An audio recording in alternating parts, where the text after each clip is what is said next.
Assalamualaikum warahmatullahi wabarakatuh. Waalaikumsalam warahmatullahi wabarakatuh. Alhamdulillahil jabbaril qahhar, al-azizil ghaffar, khaliqil jannati wan nar. Wassalatu wassalamu ala sayyidina Muhammadinil mukhtar wa ala alihi wa ashabihil adhar, amma ba'du. Saudara-saudara kaum muslimin rahimakumullah, surga dalam Al-Quran selalu disebut dengan kata-kata jannah, yang wujudnya surga itu sesungguhnya merupakan suatu tempat di akhirat nanti, yang di dalam tempat itulah Allah akan memberikan balasan berupa kenikmatan yang tiada terhingga kepada hamba-hambanya yang soleh, yang bentuk kenikmatan itu dijelaskan Allah dalam hadis kursinya, a'dadtu li'ibadiyas salihin ma la aynun ra'at wa la uzunun sami'at wa la khatar ala qalbil bashar.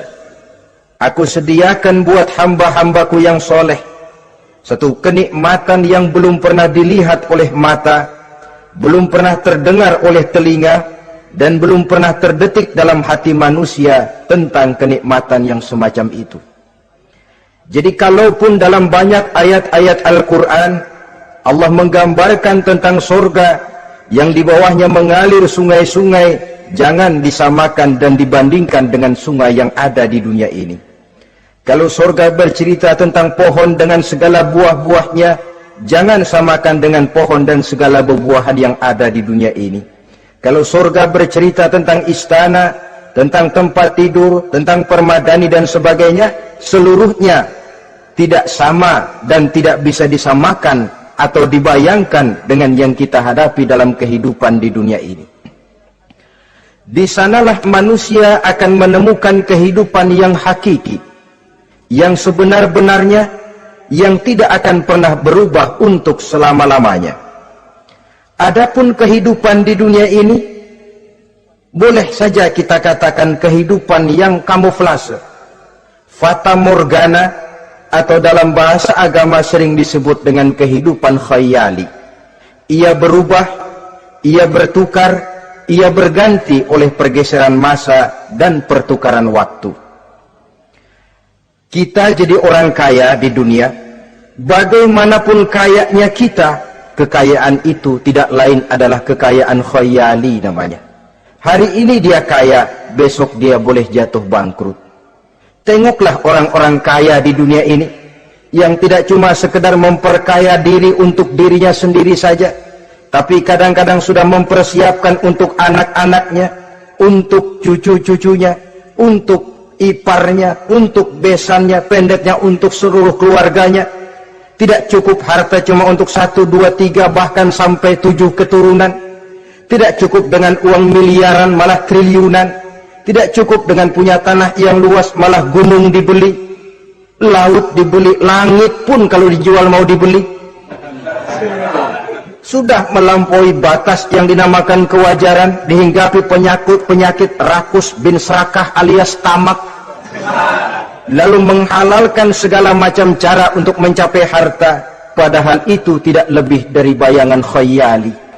Harta yang banyak itu mampukah menolak penyakit yang hendak datang? Harta yang banyak itu mampukah menahan tumbuhnya uban selembar di atas rambutnya? Harta yang banyak itu mampukah mencegah sebuah giginya yang hendak permisi?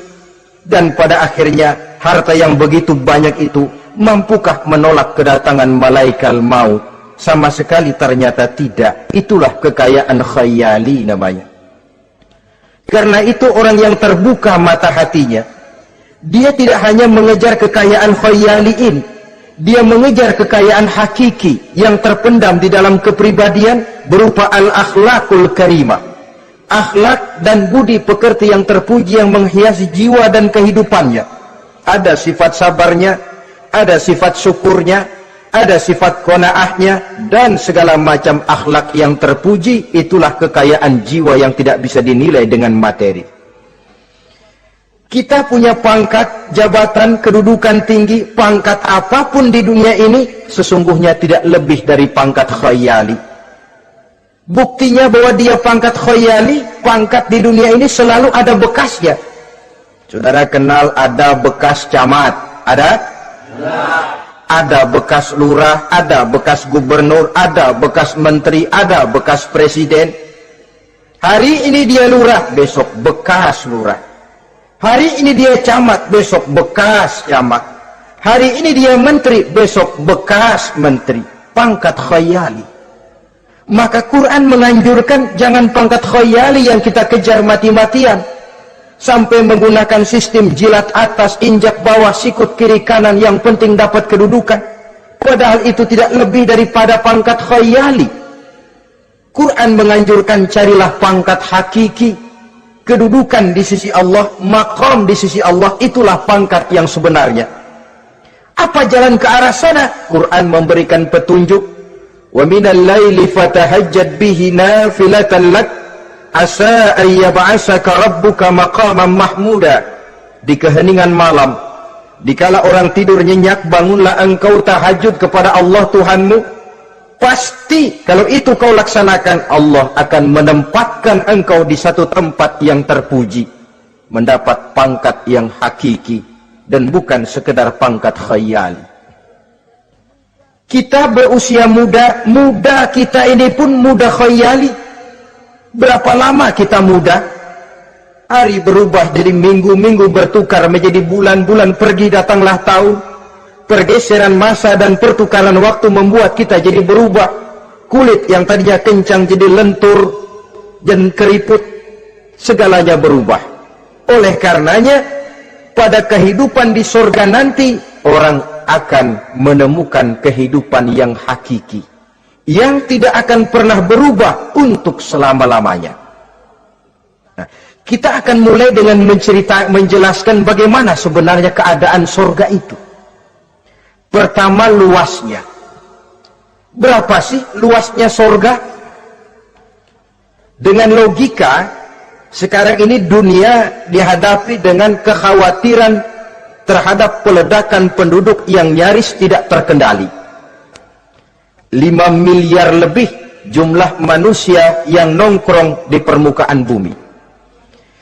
Tapi sesungguhnya planet bumi yang kita tinggali ini cuma satu planet kecil dari 9 buah planet yang berada dalam sistem tata surya matahari yang lazimnya kita namakan galaksi.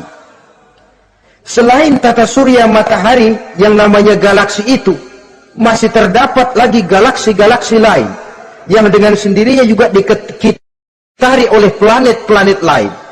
Dan bumi kita yang kita tinggali ini, yang dihuni oleh tidak kurang 5 miliar manusia, hakikatnya cuma setitik debu di tengah angkasa alam yang luas ini. Oleh karenanya, di dalam surah Ali Imran ayat 173, ayat 133, Allah Subhanahu wa taala menjelaskan, "Wasari'u ila maghfiratin min rabbikum wa jannatin 'arduha as-samawati wal ardu u'iddat lil muttaqin." Bersegeralah kamu menuju ampunan Allah dan surga yang luasnya seluas langit dan bumi. Seluas langit dan bumi. Sedangkan langit oleh mata telanjang ini kan tidak pernah kelihatan. Yang nampak oleh kita biru di atas itu cuma batas titik pandangan manusia yang terjauh. Dan konon itu adalah refleksi sinar matahari yang menyentuh air laut, melahirkan warna biru. Sedangkan hakikat langit itu sendiri sampai hari ini belum terjangkau oleh kemajuan ilmu pengetahuan. Sejauh-jauhnya manusia pergi baru ke bulan. Mungkin dalam beberapa tahun mendatang dia akan pergi ke planet-planet Mars dan planet-planet lainnya. Tapi itu masih terbatas dalam sistem tata surya matahari atau galaksi kita ini. Belum lagi sampai kepada langit yang pertama. Surga yang disediakan untuk orang-orang saleh ini luasnya seluas 7 lapis langit dan bumi. Jadi saudara tidak usah berpikir khawatir di surga nanti kehabisan kapling. Di dunia ini saja masalah tempat tinggal sekarang ini jadi masalah pelik, karena memang peledakan penduduk seiring dengan perkembangan tentang lapangan kerja yang harus disiapkan, sekolah yang mesti disediakan, sarana pendidikan yang harus disiapkan, rumah sakit untuk menjaga kesehatan, dan kompleks betul masalahnya. Tetapi di surga nanti arduhas samawati wal ard, luasnya seluas 7 lapis langit dan bumi. Satu keluasan yang hanya Allah saja yang maha tahu tentang batas-batasnya. Itu tentang luasnya surga. Lalu bagaimana keadaan di surga? Apakah ada bangunan-bangunan, taman-taman, kebun-kebun? Tentu ada. Di surga ada kebun yang tanamannya berupa tumbuh-tumbuhan dan menghasilkan buah-buahan, yang buah-buahannya pun boleh dimakan oleh manusia, karena tidak akan pernah ada larangan lagi dalam kehidupan di sana. Dalam surah Ar-Rahman ayat 54 misalnya, kita dapati penjelasan dari Allah Subhanahu wa taala, wajanal jannataini dan. Begitu juga dalam surah Waqiah ayat 32 dan 33, Allah menjelaskan wa fakihatin kasiratin la maqtu'ati wa la mamnu'ah, dan di dalam surga itu terdapat buah-buahan yang sangat banyak sekali yang tidak pernah putus-putusnya, wala mamnu'ah, dan tidak dilarang untuk mengambilnya. Yang dimaksud la maqtu'ah, tidak terputus, artinya buah-buahan di surga itu begitu kita petik keluar lagi gantinya, dipetik lagi keluar lagi gantinya, la maqtu'ah, tidak pernah putus. Lainkan pohon di dunia ini hari kita petik keluar lagi kapan? Musim tahun depan, nungguin kita. La maqtu'ah, tidak pernah terputus buah-buahan itu, wala mamnu'ah, dan tidak terlarang untuk memetiknya. Adakah pohon pisang? Pohon pisang ada. Anggur? Anggur banyak. Delima? Delima pun ada. Tetapi sekali lagi, bagaimanapun hakikat buah di surga cuma sama dalam nama, tapi lain dalam wujudnya. Nanti saudara pikir, di surga pisang, di sini juga banyak kalau cuma pisang mah. Di surga anggur, di pasar banyak anggur. Ini cuma nama yang sama, hakikatnya tentu berbeda. So kalau hakikatnya juga sama, ya nggak usah sampai ke akhirat, di sini pun cukup. Adanya nama-nama ini cuma untuk memberikan gambaran tentang buah-buah yang ranum, yang nikmat, yang lezat, dan yang digemari oleh manusia. Dan jangan heran, kalau di dunia ini biasanya pohon itu akarnya di bawah, buahnya yang di atas, maka di surga nanti terbalik pohon itu. Akarnya yang di atas, buahnya yang ke bawah. Sehingga orang nggak perlu tangga, dan ngambil buah tinggal metik saja, nggak perlu naik, nggak perlu manjat, nggak perlu bersusah payah. Saudara-saudara kaum muslimin rahimakumullah. Kemudian bangunannya bagaimana? Surga itu pun bertingkat. Di dalam Al-Furqan ayat 10, Allah Subhanahu wa taala menjelaskan, Tabarakallazi in syaa'a ja'ala laka khairan min dzalik jannatun tajri min tahtiha al-anhar wa yaj'al laka qusura. Maha suci Allah yang apabila Ia menghendaki dijadikannya untuk kamu yang lebih baik daripada kehidupan dunia ini, yaitu surga yang di bawahnya mengalir sungai-sungai, dan dibangunkannya untuk kamu istana-istana di dalam surga.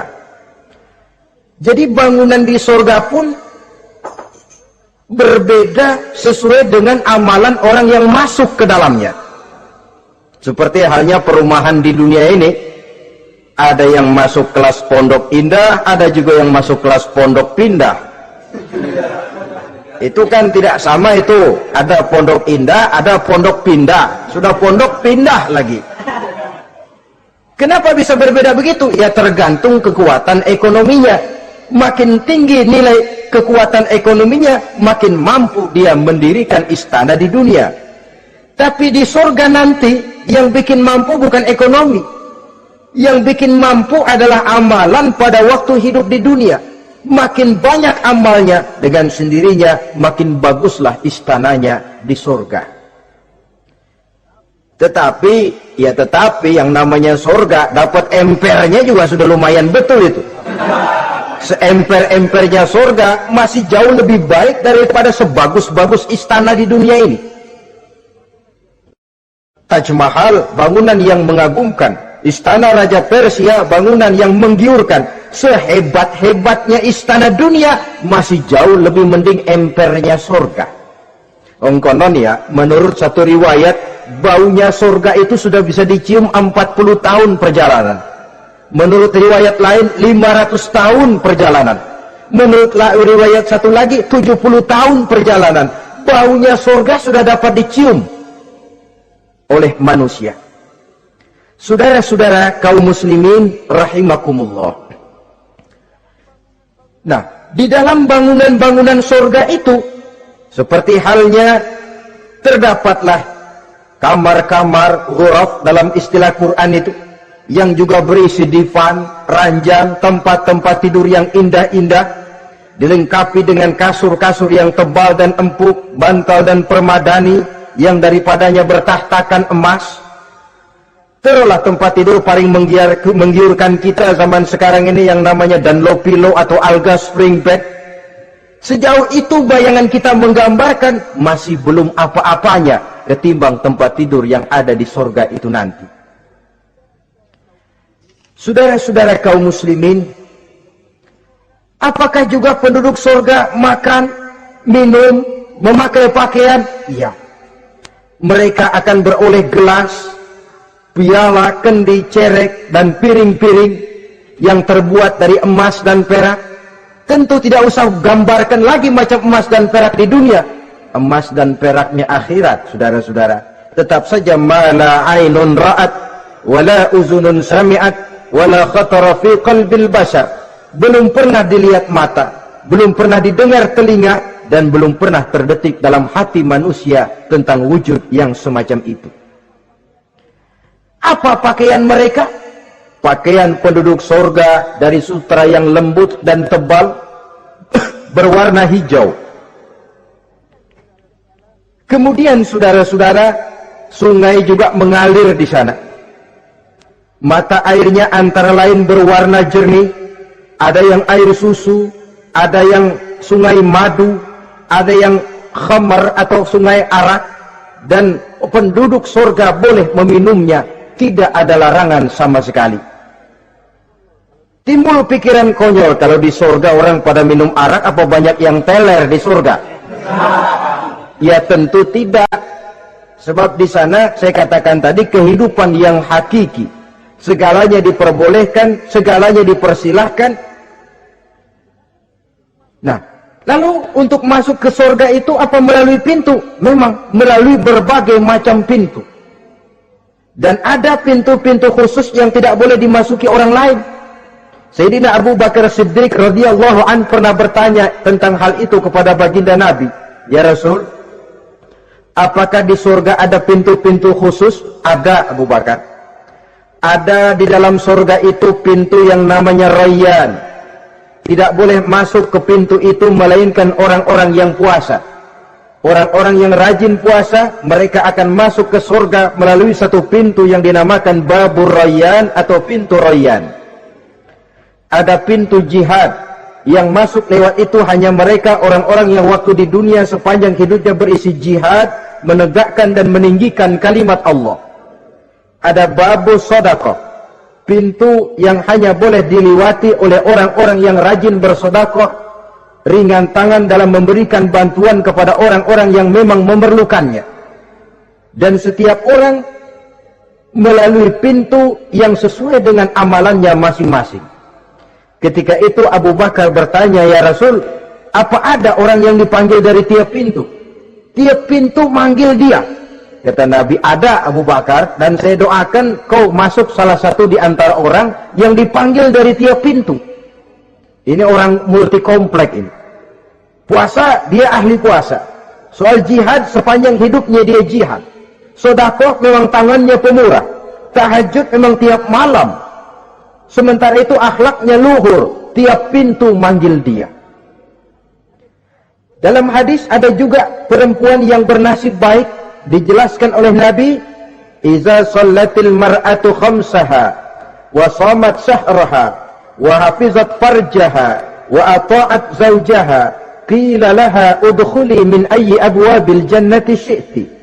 Apabila seorang perempuan dia kerjakan solat yang 5 waktu, dia puasa di bulan Ramadan, dia jaga kehormatan dirinya, kemudian dia taat kepada suaminya, di akhirat nanti dikatakan kepada perempuan tadi, wahai perempuan, udkhuli min ayyi abwabil jannati syi'ti. Masuklah kamu ke dalam surga dari pintu mana saja yang kamu mau. Disuruh pilih, saudara-saudara. Nah, kalau kita waktu di dunia ini tidak ada keistimewaan amal, bingung mau masuk pintu mana. Ramadan puasanya kayak gendang. Depan doang sama belakang, penutupan sama pembukaan, peserta kehormatan. Tengah-tengahnya kosong. Nanti mau masuk pintu royan, ditanya, ini pintunya orang yang puasa. Kamu puasa Ramadan? Puasa juga sih. Puasa juga sih bagaimana? Iya, pembukaan sama penutupan. Tengahnya kosong, nggak bisa lewat pintu sini, cari pintu lain saja. Mau masuk kita lewat pintu jihad, ditanya lagi, kamu lewat sini apa merasa pernah berjuang membela agama waktu di dunia? Mau lewat pintu sholat, apa kau termasuk orang yang konsekuen menjaga sholat? Bersyukurlah kita kalau tiap pintu memanggil. Kalau tidak, adalah salah satu amal kita yang menunjukkan keistimewaan kita. Karena itu beramal nggak perlu banyak, yang penting rutinnya, istiqomahnya. Ahabbul a'mali indallah adwamuha wa in qalla. Amalan yang paling dicintai Allah yang dikerjakan secara tuntas walaupun tidak banyak. Saudara baca ayat Quran nggak banyak, satu malam cuma 3 ayat, tapi rutin tiap malam 3 ayat, tiap malam 3 ayat. Itu lebih dicintai Allah daripada sekali ngaji 1 juz, terus 3 bulan nggak ngaji-ngaji. Lebih baik yang sedikit-sedikit ini tapi rutin, dia akan menjelma menjadi amalan yang banyak daripada sekalinya banyak lalu ke belakangnya malah tidak ada sama sekali. Hendaknya ada amalan-amalan kita yang menunjukkan keistimewaan dan kelak akan menjadi pintu yang kita tempuh di surga nanti. Apabila kita sudah melalui pintu-pintu surga itu dan tinggal di dalamnya dengan pakaian, dengan perhiasan, dengan makanan dan minuman sebagai yang saya sebutkan tadi, maka kita pun dalam kehidupan di sana akan dilayani oleh pelayan-pelayan muda. Yatufu alaihim wildanun mukhalladun. Pelayan-pelayan yang muda itu keliling melayani apa keperluannya dan tidak pernah tua pelayan itu, sebagaimana kita pun tidak akan pernah tua. Pendeknya sudah jadi king of king di surga itu. Jadi raja di raja. Fasilitas serba cukup, apa yang kita mau tersedia, tidak ada larangan dan pelayan seperlunya diberikan kepada kita. Nah, bagaimana keadaan penduduk surga? Dari Imam Tirmizi dijelaskan satu hadis, berkata Hasan al-Basri, Ahlul jannati kulluhum abna'u 33 sana. Mereka rata-rata orang-orang muda penduduk surga itu. Umurnya tidak lebih 33. Yang muda-mudanya, cakep-cakepnya, ganteng-gantengnya. Pantas kalau satu hari ada perempuan tua menghadap Rasul. Ya Rasul, saya ahli ibadah, saya beriman kepada Allah, saya cinta kepada Islam, apakah saya akan masuk surga ya Rasul? Nabi senyum, enggak bu, nenek-nenek enggak masuk surga. Itu perempuan nangis sejadi-jadinya. Ya Rasul, kalau gitu sia-sia tahajud saya. sia-sia puasa saya, sia-sia segala macam ibadah saya. Nenek-nenek nggak masuk surga ya Rasul, sayang benar segalanya ini. Rasul kemudian menghampiri perempuan tadi, Bu, kalau yang ibu bilang itu benar, ibu masuk surga. Cuman di sana ibu balik muda lagi, kulit nggak kempot kayak begitu, rambut nggak putih macam begitu. Ibu nanti di surga bakal jadi muda lagi. Salasah wa salasin, umur 33 tahun. Rata-rata seluruh penduduk surga umurnya begitu. Tidak ada yang tua, tidak ada yang anak-anak, tidak ada yang remaja, rata-rata segitu. Nah, lalu bagaimana? Di surga hati mereka menjadi satu di antara sesama penduduk surga. Tidak ada yang iri hati, tidak ada yang punya sifat dendam. Itu keadaan di surga. Walaupun bertetangga, yang satu bisa mengunjungi yang lain, yang satu bisa nengokin yang lain, tapi tidak ada sikap iri hati dan dengki. Tidak ada yang satu datang ke tempat saudaranya di surga, loh kapling lu lebih luas dari gua nih. Nggak ada Tuhan, tidak ada.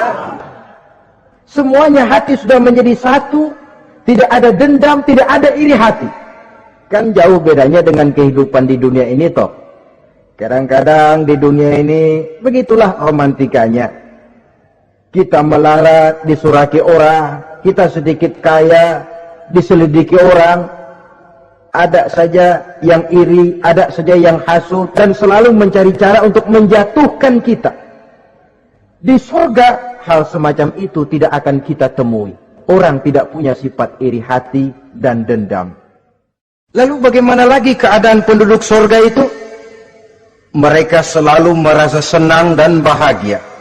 Tiap hari, tiap saat yang dirasakan cuma itu saja. Tidak diselingi seperti kehidupan di dunia ini, di mana senang berseling dengan susah, bahagia berganti dengan derita, ada senyum bahagia, ada tangis menahan derita.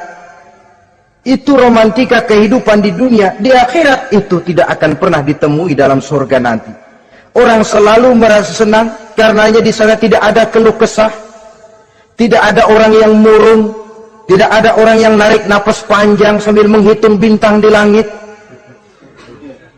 Selalu merasa senang dan selalu merasa bahagia. Lalu bagaimana kondisi fisik mereka? Di surga tidak ada orang yang cacat. Baik ia cacat rohani ataupun cacat jasmani. Seperti yang kita temui di dunia ini, ada saja cacatnya. Kadang-kadang jasmani sehat, rohaninya sakit.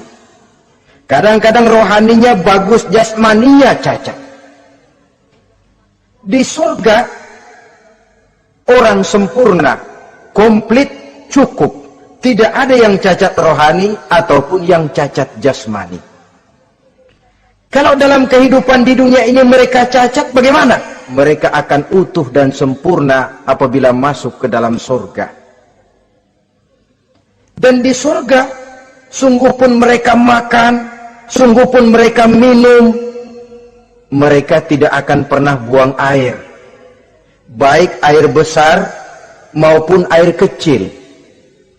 Sebab kalau makan dan minum di surga harus buang air, tentu malaikat harus menyediakan WC. Dan kalau surga sudah ada WC, tentu tinja yang repot. Saudara-saudara kaum muslimin, tidak buang air, juga tidak buang angin. Dan tidak sakit, tidak terkena penyakit. Penyakit apapun namanya, sudah di surga itu daerah bebas penyakit. Jadi barangkali kalau keluar ke halaman surga nggak pakai baju, masuk angin, tidak. Sebab di sana repot nyari duit kerokan. Segalanya sempurna, segalanya cukup. Lalu bagaimana kalau tiap saat mereka makan, tiap saat mereka minum, tapi tidak buang air? Konon keringat yang keluar dari mereka, tubuh mereka.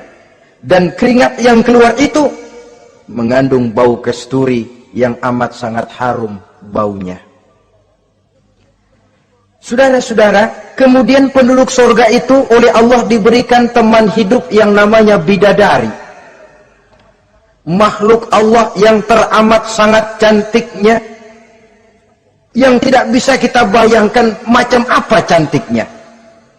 Barangkali kalau kita menonton film, kita kagum dengan bintang-bintang film kenamaan yang cantiknya selangit. Itu mah belum ada seujung kukunya dari para bidadari. Mereka dalam Quran disebut azwajun mutahharah, istri yang disucikan. Apa pengertian suci di sini? Belum pernah tersentuh sebelumnya, baik oleh manusia, baik oleh jin, baik oleh malaikat sekalipun. Jadi memang orisinil, build up dari sononya belum kepake. Khusus untuk manusia yang masuk surga. Belum pernah kepegang sama manusia. Jangankan manusia, jin dan malaikat saja belum pernah megang. Lain kan di dunia sekarang ini, kita mau cari barang orisinil sudah repot. Ya mujurlah kalau saudara menemukan seorang gadis yang orisinil paten, masih build up, barangkali mujur. Tapi umumnya terutama di kota-kota besar, ya sudah, kita dapat second hand juga masih lumayan. Kalau tidak rongsok-rongsok bener mah, ini kadang-kadang sudahlah second hand, kondisinya juga 30%, udah mesti nyervis melulu kita ini. Saudara-saudara, azwajun mutahharah belum pernah tersentuh oleh siapapun. Lalu makna tohara ini, mereka selalu suci, tidak pernah baik menstruasi atau mencret. Tidak pernah. Dan kalau perempuan kita, istri-istri kita di dunia ini kan 1 minggu dalam sebulan terkena dapat fasilitas dia untuk tidak sholat, untuk tidak ibadah, masa haid itu. Perempuan di surga yang namanya bidadari tidak akan pernah mengalami haid. Lalu apalagi keistimewaannya? Selalu perawan. Tidak pernah janda. Walaupun tiap hari dipakai, habis dipakai perawan lagi. Saudara-saudara yang saya hormati, itu diperuntukkan untuk penduduk-penduduk surga. Nah itu laki-laki itu. Iya, kalau perempuan bagaimana? Satu riwayat menjelaskan mereka akan menjadi ratu di surga dengan segala kenikmatan yang juga tidak pernah mereka bayangkan sebelumnya. Riwayat lain menjelaskan bahwa mereka juga akan berkumpul dengan suami, istri dan anak-anaknya jikalau mereka memang orang-orang soleh. Ada juga riwayat lemah menjelaskan bahwa mereka akan mendapat bidadara istilahnya. Saudara-saudara kaum muslimin rahimakumullah. Pendeknya surga dan seluruh kenikmatan yang ada di dalamnya tidak pernah mata melihat, belum pernah telinga mendengar, belum pernah terdetik dalam hati manusia. Oh di surga begini kali ya, berbeda dengan itu. Oh bidadari begini kali ya, kalau masih begini kali ya, masih bisa dibayangin. Ini sudah nggak bisa dibayangin, jadi nggak usah begini ya begitu ya. Saudara-saudara, apabila orang sudah masuk ke dalam surga, bertemu dengan sesama teman waktu di dunia, surah At-Tur menjelaskan ayat 25-26, wa aqbala ba'duhum ala ba'di yatasaalun qalu inna kunna qablu fi ahlina musfikin famanna Allahu alaina wa waqana azabas samum. Apabila mereka telah masuk ke dalam surga, sebagian yang lain berkunjung kepada sebagian yang lain. Cara kita belah sono, ini teman kita dulu waktu di dunia, yuk samperin yuk. Ba'duhum ala ba'di yatasaalun, saling tanya menanya. Kalau istilah kita, sampai juga kemari?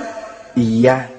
Oh, saya waktu di dunia dulu sebenarnya sudah khawatir, takut mendapat azabnya Allah. Tapi Allah memberikan karunia kepada saya diselamatkan dari azab dari mara bahaya neraka, sampailah saya ke dalam surga ini. Alhamdulillah.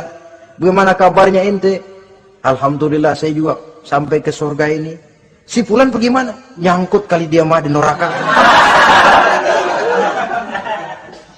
Yatasa'alun, saling tanya menanya hal ihwal dan keadaan mereka. Tapi satu hal yang jelas saudara-saudara, di surga nanti itu tidak ada perkataan yang sia-sia, tidak ada ucapan kotor, tidak ada omongan keji, dan tidak ada omongan kosong. Tidak ada omongan yang sia-sia, ucapan-ucapan yang kotor, mencaci maki, itu tidak ada. Karena sifat marah pun tidak ada dalam surga.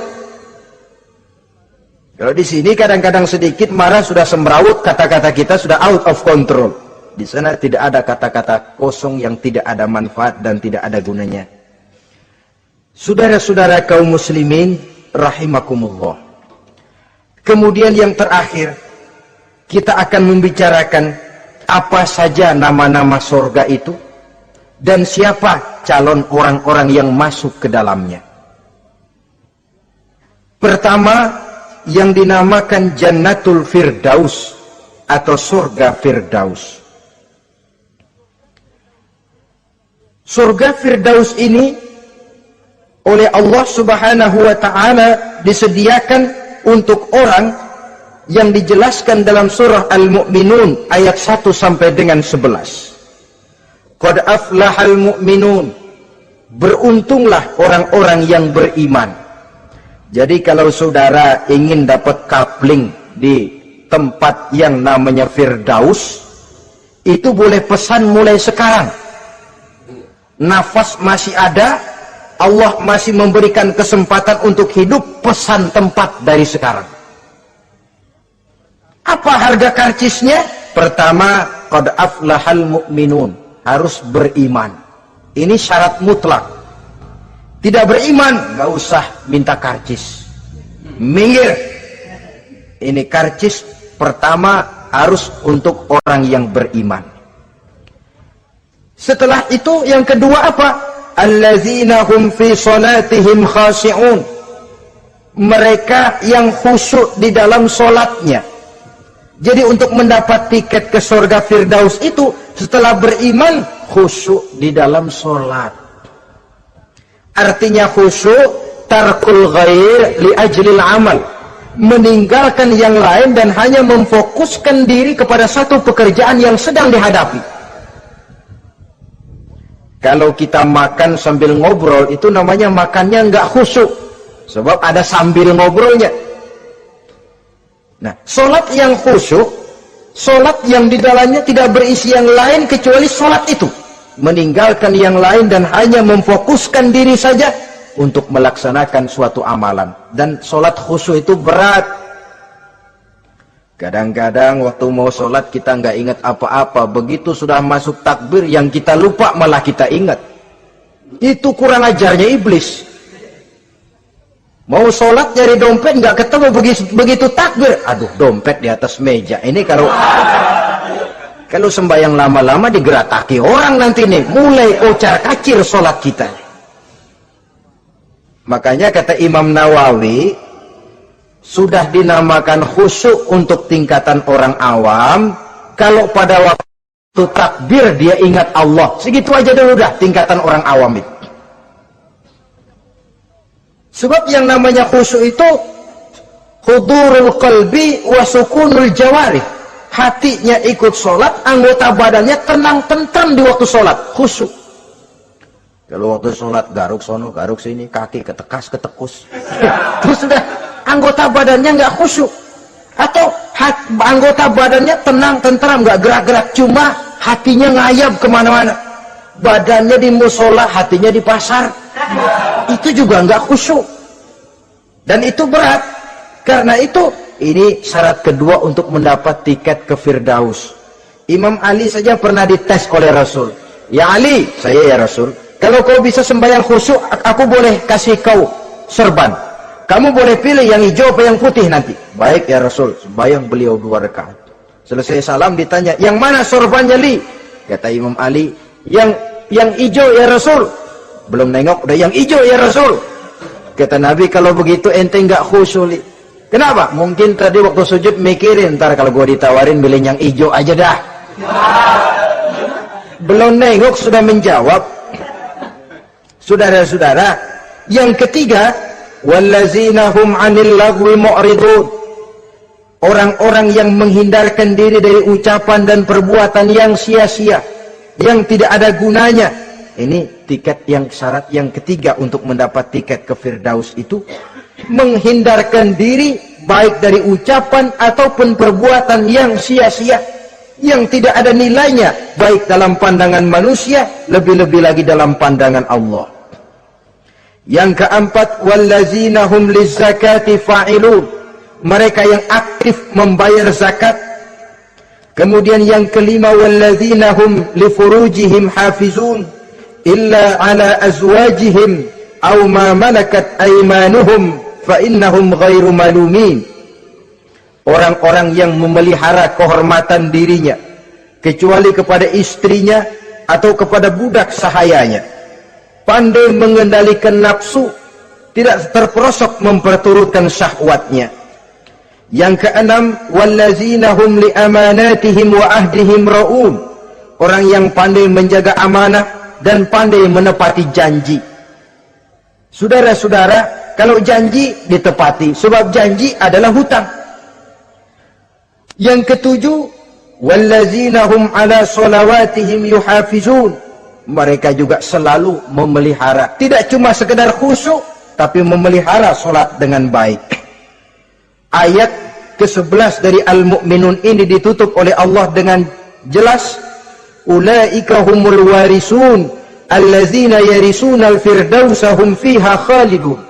Mereka itulah para ahli waris yang akan menerima warisan berupa surga Firdaus dan mereka kekal di dalamnya. Kalau tadi sudah kita tangkap bahwa begitu besar kenikmatan yang ada di dalam surga, ternyata barang yang mahal memang tidak mudah untuk didapat. Saudara-saudara, inilah surga Firdaus. Adapun yang kedua, nama surga itu disebut dalam Quran Jannatu Adnin, surga Aden. Untuk siapa mereka? Dalam surah Ar-Ra'd ayat 22 dan 23 Allah menjelaskan, wallazina sabaru ibtigha'a wajhi rabbihim wa aqamus shalah wa anfaqu mimma razaqnahum sirran wa alaniyah wa yadra'una bil hasanati sayyi'ata ulaika lahum uqbad dar jannatu adnin yadkhulunaha. Dan orang-orang yang sabar, wallazina sabaru, orang-orang yang sabar. Sabar dalam apa? Ibtigha'a wajhi rabbihim, dalam menuntut keridhaan Allah. Sabar dalam mencari keridhaan Allah. Sujud mencari keridhaan Allah, sabar. Puasa mencari keridhaan Allah, sabar. Melaksanakan segala macam ibadah untuk mencari keridhaan Allah, sabar. Ini syarat untuk mendapat tiket ke surga Aden nanti, Jannatu Adnin. Sabar dalam mencari ridho Allah. Apalagi di zaman sekarang katanya persaingan hidup makin tajam, lapangan kerja makin sulit, mental hipokrit makin merajalela, golongan munafik alias bunglon ada di mana-mana. Kalau nemplok di daun kuning warnanya kuning, hinggap di daun hijau dia jadi hijau, nempel di dahan coklat jadi coklat. Menjilat ke sana kemari, bukan untuk mendapat ridho Allah kadang, tapi untuk mendapat ridho atasannya, mendapat restu atasannya. Ini kan realita dalam kehidupan. Saudara-saudara, mencari muka. Padahal seorang muslim ibtigha'a wajhi rabbihim, sabar dalam mencari ridho Allah. Lalu wa aqamus shalah, mereka mendirikan salat. Di sini hanya pengertian umum, mendirikan salat. Kalau dalam Firdaus tadi ditegaskan, tidak cuma sekedar mendirikan, tapi juga khusyuk dan memelihara. Ini mendirikan, saudara-saudara. Maaf, Ada orang yang mengerjakan sholat, ada orang yang mendirikan sholat. Apa bedanya itu? Kalau mengerjakan sholat cuma sekedar gugur kewajiban. Pokoknya gugur kewajiban beres. Kadang-kadang pulang sembahyang Jumatnya bersendal. Enggak sembahyang dia, sembahyang. Kok nyolong sendal pulangnya? Itu baru ngerjain sholat, belum mendirikan sholat.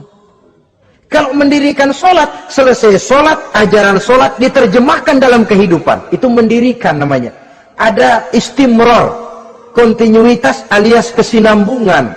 Selesai sholat, akhlak sholat, ajaran sholat diterjemahkan di luar sholat. Itu makna aqamus sholat. Apalagi syarat yang ketiga untuk mendapat tiket ke surga Aden ini, wa anfaqu mimma razaqnahum sirran wa alaniyah. Menginfakkan, membelanjakan di jalan Allah rezeki yang diberikan kepada mereka, baik terang-terangan maupun sembunyi-sembunyi. Maka sedekah itu terang-terangan baik, sembunyi-sembunyi juga baik kalau niatnya ikhlas karena Allah. Terang-terangan baik, kenapa? Untuk merangsang orang lain supaya berbuat seperti kita, bukan untuk dipuji, bukan untuk mendapat ria. Saudara-saudara, saya yang miskin nyumbang 100.000, saudara berapa yang kaya? Ini boleh untuk merangsang orang lain. Tapi kalau untuk ria, itu tentu dilarang oleh agama. Terang-terangan boleh, sembunyi juga boleh, bahkan itu yang dianjurkan oleh Nabi. Tangan kiri tidak tahu apa yang diberikan oleh tangan kanannya. Saudara-saudara, lalu yang keempat, wa yadra'una bil hasanati sayyi'ata. Mereka menolak kejahatan dengan kebaikan. Dia hanya tidak berteriak-teriak tentang kemiskinan, tapi melakukan usaha bagaimana mengatasi kemiskinan. Dia tidak hanya berteriak dengan mengemukakan berbagai macam kemunkaran, tapi mengimbanginya dengan menanamkan segala macam kebajikan.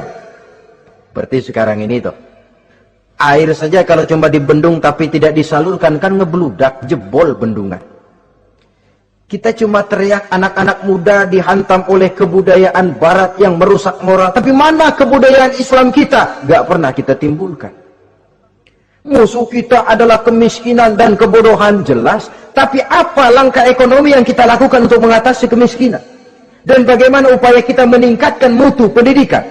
Kadang-kadang yang mutunya baik, mahalnya gak kejangkau oleh lapisan rakyat yang di bawah, menengah ke bawah ini. Itu yang jadi problem. Orang yang mendapat tiket ke surga Aden ini, mereka menolak kejahatan dengan mengimbanginya, melakukan kebajikan. Tidak cuma teori, tidak cuma propaganda, tapi ada langkah konkret bahwa untuk membentengi kemaksiatan harus diperbanyak munkarat. Untuk mengimbangi segala macam perbuatan durjana harus dikembangkan majelis taklim pesantren, menghidupkan akhlak Islamiyah dalam kehidupan sehari-hari. Wa yadra'una bil hasanati sayyi'ah. Orang semacam itulah yang akan mendapat tiket ke surga Aden atau Jannatu Adnin nanti. 2. Adapun surga yang ketiga dinamakan Jannatun Naim. Surga Naim. Naim mengandung arti penuh kenikmatan. Tiketnya sederhana saja. Al-Qalam ayat 34. Inna lil muttaqina inda rabbihim jannatu na'im. Sesungguhnya bagi orang-orang yang bertakwa kepada Allah, mereka akan mendapat balasan berupa jannatun na'im, surga Naim namanya. Jadi tidak banyak untuk mendapatkan surga Naim ini, cuma takwa. Cuman takwa yang jadi banyak. Apa itu takwa? Sekarang ini kan takwa jadi lalap. Dan orang sering menggunakan istilah agama di zaman sekarang ini untuk maksud yang tidak sama dengan maksud agama. Padahal takwa ini jelas, sebelum Islam datang ke Indonesia, kita orang Indonesia tidak kenal kata-kata takwa. Maka kalau harus menggunakan kata takwa, pengertiannya harus dikembalikan kepada pengertian Islam. Ini sih enggak. Orang yang mana aja kalau dilantik bertakwa kepada Tuhan yang Maha Esa, bertakwa. Sampai membleh ke bibir, bertakwa. Tapi kalau sudah megang jabatan, kadang-kadang takwa ngalor dia ngidul. Tidak relevan lagi. Lalu apa sih yang namanya takwa itu? Sederhana saja. Imtisalul awamir wajtinabun nawahi, itulah takwa. Melaksanakan segala yang diperintah, menjauhi yang dilarang, itu takwa. Menjalankan perintah dengan meninggalkan larangan, apa bedanya? Kalau melaksanakan perintah boleh sesuai dengan kemampuan, tapi menjauhi larangan mutlak. Laksanakan perintah Allah sesuai dengan kemampuanmu, tapi tinggalkan larangan Allah mutlak. Mampu tidak mampu, tinggalkan. Enak kalau ada perintah, jauhi larangan Allah semampu kamu. Ya enak, tinggal kita milih. Saya belum mampu ninggal teler itu, lezat itu, belum mampu. Yang boleh semampu kita melaksanakan perintah. Sholat semampu kita, asal jangan mampu lalu pura-pura tidak mampu. Puasa semampu kita, jihad semampu kita. Tapi kalau sudah meninggalkan larangan mutlak, mampu tidak mampu harus ditinggalkan. Jadi kelihatannya sederhana takwa ini, tapi masalahnya rumit. Melaksanakan yang diperintah, menjauhi yang dilarang, dan itu tiket untuk mendapatkan surga naim atau jannatun naim. Yang keempat, saudara-saudara, di antara nama surga itu ada yang disebut surga ma'wa atau jannatul ma'wa. Apa tiket untuk sampai ke sana? Surah An-Nazi'at ayat 40 dan 41.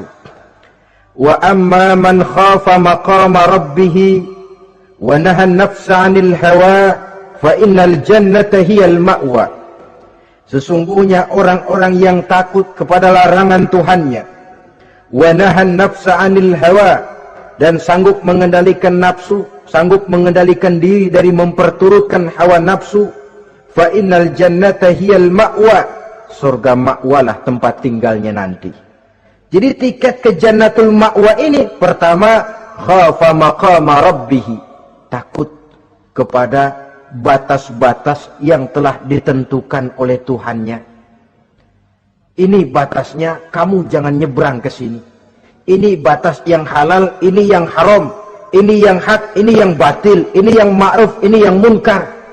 Orang yang ingin mendapat tiket ke ma'wa, dia takut batas-batas itu. Lalu sanggup mengendalikan diri, tidak sampai memperturutkan hawa nafsunya. Itu tiket ke surga ma'wa. Yang kelima dinamakan surga Darussalam atau Jannah Darussalam. Dijelaskan dalam Al-An'am ayat 126 dan 127. Wa hadza siratu rabbika mustaqima wa qad fassalna al-ayati liqaumin yatadhakkarun lahum darussalam inda rabbihim wa huwa waliyuhum bima kanu ya'malun. Inilah jalan Tuhanmu yang lurus. Telah kami pisahkan ayat-ayat kami bagi kaum yang mau berfikir. Jadi kelihatan di sini untuk mendapat tiket ke Darussalam, istiqomah mengikuti jalan lurus, istiqomah berpegang kepada Islam, dan pandai membedakan apa yang memang oleh Allah sudah dibedakan, antara yang hak dan batil, antara yang benar dan salah, dan selalu ingat kepada ayat-ayat Allah. Itu surga Darussalam. Yang keenam dinamakan Darul Muqamah. Siapa penghuninya? Surah Fatir ayat 34-35. Wa qalu alhamdulillahillazi azhaba 'anna al-hazan inna rabbana laghafurun syakur allazi ahallana darul muqamah min fadlihi la yamassuna fiha nasabun wa la yamassuna fiha lughub. Yaitu orang-orang yang senantiasa bertahmid, memuji kebesaran Allah subhanahu wa ta'ala, mereka akan mendapatkan Darul Muqamah. Yang ketujuh dinamakan surga Maqamul Amin. Ini pun disediakan untuk orang yang bertakwa, seperti dalam Ad-Dukhan ayat 51, innal muttaqina fi maqamin amin. Dan yang terakhir, yang kedelapan adalah surga khuldi atau jannatul khuldi. Dalam surah Al-Furqan ayat 15 dijelaskan, qul adzalika khairun am jannatul khuldi allati wu'idal muttaqun kanat lahum jazaan wa masira. Saudara-saudara kaum muslimin rahimakumullah, oleh terbatasnya waktu, inilah sekelumit tentang surga dan calon-calon penghuninya. Mudah-mudahan dijadikan kita oleh Allah termasuk salah seorang di antara calon-calon yang kelak akan menjadi penghuni surga, mendapat kenikmatan yang kekal dan abadi di dalamnya. Amin ya rabbal alamin. Terima kasih atas segala perhatian. Mohon maaf atas Hmm.